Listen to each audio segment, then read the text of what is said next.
lang sa lupa'y para akong inaalon at nalulunod sa batikos ng mundo, sa kung ano lamang kaya ko.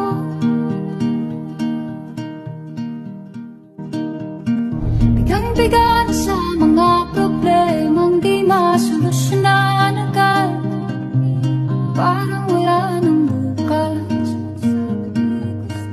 Pwede bang umiwas? Hinahanap ang sarili, ngunit di nakakayanan sa ikaw na dinadaanan ko. Saan na to patungo?